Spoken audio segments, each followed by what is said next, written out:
Hi, grade ones. It's Mrs. Clark again. Today is Wednesday, April the 8th, 2020. So if you look up at our calendar, it says Wednesday, April the 8th, 2020. And we have been at school for 128 days now.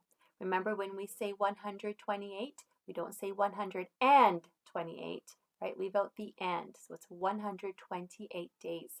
I can't believe it's Wednesday already. This week has flown by. And look at the shirt I'm wearing today. Do you see what's on my shirt?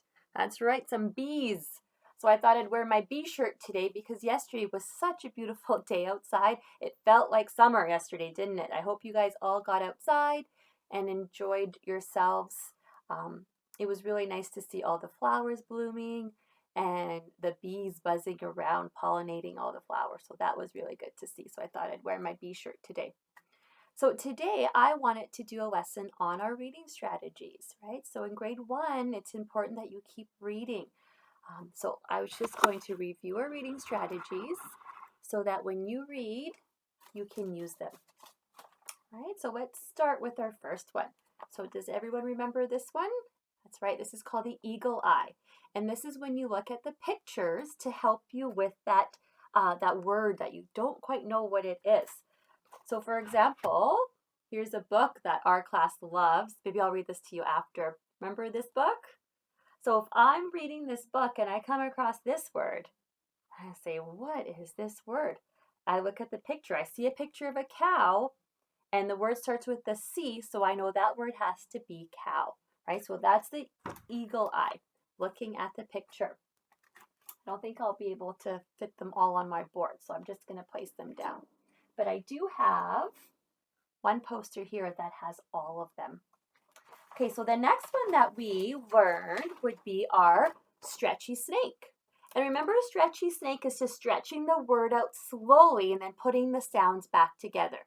So another way of saying stretchy snake is basically what you hear your teacher and your parents say lots. Sound out the word, right? So if I wanted to sound out this word, I would say at, right? So stretch it out, at, and then put it back together like an elastic band. So that is the stretchy snake. Oh, this one's one of my favorites. Lips the fish. So this is when you get your lips ready to say the first sound. And sometimes the word just pops right into your head. Okay, so again, if I was reading this, there was an old lady, right? Say the first sound, who swallowed a cow. So get your lips ready to say the first sound or couple sounds. That's a really good one. So don't forget about lips the fish. All right, another strategy that grade 1s use is the Skippy Frog. And this one is skip the word, right? That word that you don't know how to read, skip it. Read to the end of the sentence, so until you see a punctuation mark, and then hop back and try to reread it, figure it out. Okay, sometimes if we read to the end of a sentence, then we could figure out what that word is, because good readers always ask themselves, what would make sense here, or does that make sense? And I'll talk about that in a little bit. So that's Skippy Frog. Another one that we use is our Chunky Monkey. This one is one of my favorites as well. So that's when you chunk the word. So look for chunks in the big word that you do know how to read. So in this example, it gives us this word. I don't know what that says, but if I look closely at that word, I know what this says.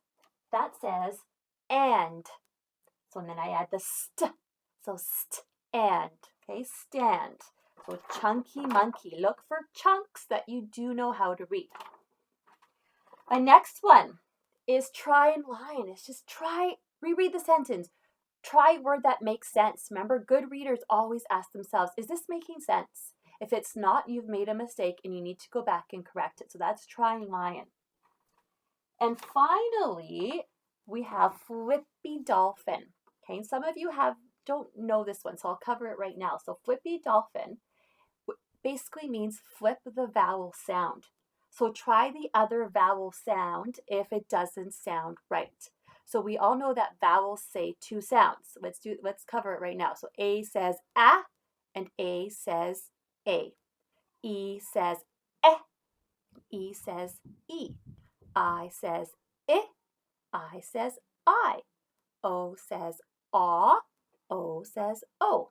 And then U says and it says you. So the flippy dolphin is just try the other vowel sounds. And remember why vowels are so important. Okay, vowels are important because they say two sounds, and every word in the English language that you read or spell has to have a vowel. So remember that when you're writing in your journal and you go back and reread it and you notice that one of your words doesn't have a vowel, then you know for sure that that's spelled incorrectly. Right? So every word needs to have one or more vowels. So that's the flippy dolphin. So those are our reading strategies that we use when we're reading. And remember those three questions that I always get you to ask. I always get you to ask, wait a minute, is this making sense? Okay, does this sound right? Does it sound right when I say this word? And does it look right? So remember to ask yourself those three questions as well. So what I want you to do for reading today is I want you to log into Epic and I want you to pick a book. You can either listen to it and follow along or read the book. And then maybe if you come across a word you don't know how to read, try to use one of your reading strategies to try to figure that out. Okay, so I want you to do that for reading today. Another thing I want you to do for math is last week I sent home all the addition facts you need to know. So there's front and back, and then all the subtraction facts you need to know. Right now we're just focusing on addition. So I'd like you to complete as much as you can of those. If it's just one row, that's fine. If you do all the page, that's fine too. But I just want to cover a couple of addition strategies for you today. All right, let me put this down. I'll erase this. I still have not found a bigger eraser. Maybe I just need to use sock. Okay, just want to remind you of our doubles. Okay, so I'm going to actually provide a link for Mom and Dad for YouTube to listen to our double song. So remember, you have to use your doubles to figure out other equations. So if I know 5 plus 5 is 10, then what would 5 plus 6 be? Okay, so 5 plus 5 is 10. So 5 plus 6 is one more, which would have to be 11. Okay, so let's try another one. So when you're adding two numbers together, remember your doubles. So here's one. What would 7 plus 8 be? How can I use my doubles to figure that out? Well, what's 7 plus 7? Okay, if I know 7 plus 7 is 14, so I'm going to write this down. 7 plus 7 is 14. Then I know 7 plus 8 is just one more, right? Because 7, 8. So what's one more? It would be 15. So 7 plus 8 is 15. Okay, so use that, your knowledge of the doubles. So maybe review your doubles as well. Okay, what about this one? What would 8 plus 9 be? There's two ways you can solve this one, right? You can use your doubles. So if we know 8 plus 8 is 16, then one more would be 17, right? But remember the naughty nines? Remember when I say when you're adding a number to 9, you make it a 10. Remember that when I've taught you that? So if I'm just going to come over here and grab my Power of 10 cards. I should have had this out already. There I am. Okay, I'm just going to sit back down.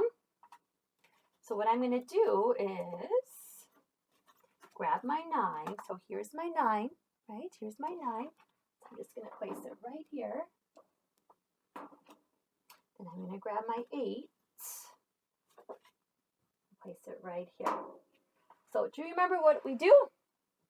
We make the 9 a 10.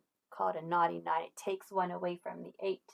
So what we do is we take 1 away from the 8.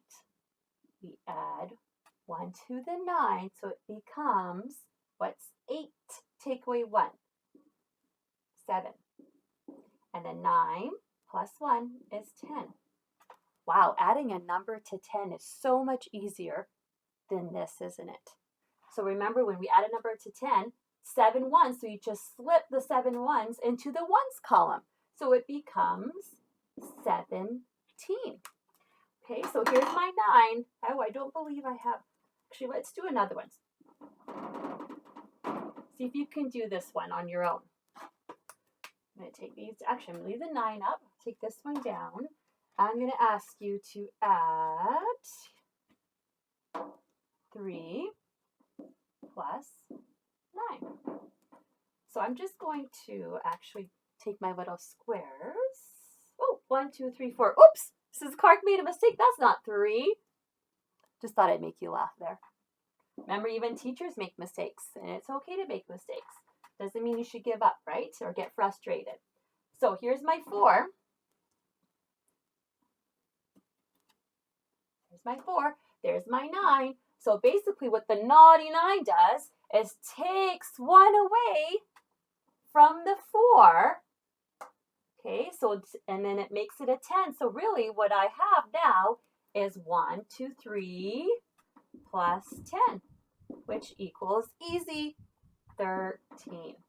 Okay, so you see that? So remember that strategy when you're adding your sentence or your number sentences today. All right, so those 2 things I want you to do for me today. And if you're looking for something else to do, don't forget about your words of the week. You can write your words of the week in your journals or put them into a sentence. Okay, so that's something else you can do. We've done that in our class. We usually do it on Tuesdays, so you could do that. If you're looking for another thing to do, you could write in your journal. Maybe even tell me what you did yesterday. Writing is always a good option. As well, something I did with Corey and Nora yesterday, some really easy crafts, is I gave them a white piece of paper and they drew an oval, right? This is an oval. And what they did is they just made little shapes like a triangle, well, that's a square, and then they colored it in. So they make an Easter egg. Even Nora did one. So this was Nora's. Okay, and then Corey did another one. So that's something really easy to do, a little craft if you're bored today that you can do on your own. This is one that Nora did. She decided she wanted to do a bunny. So I drew the bunny shape for her, and then she drew the eyes with the eyelashes. Look at that, isn't that cute? And colored it in and then cut it out. So you're also practicing your cutting skills. So those are something really easy that you can do on your own. So try that. Another thing that if you're looking for something else to do, but you don't have to do it, you can make your own hundreds chart. So Corey did this with me the other day. So you make a hundreds chart, and then I have lots of cool games that you can play with a hundreds chart. So if you decide to do that, I'll probably provide Mom and Dad some games that they can play with you. Okay? All right. Well, that's it for now. I will see you tomorrow. Tomorrow we will do a direct to draw, an Easter direct to draw. And I hope you all have a great day. It's going to be another beautiful day. All right. Until next time. See you, grade ones.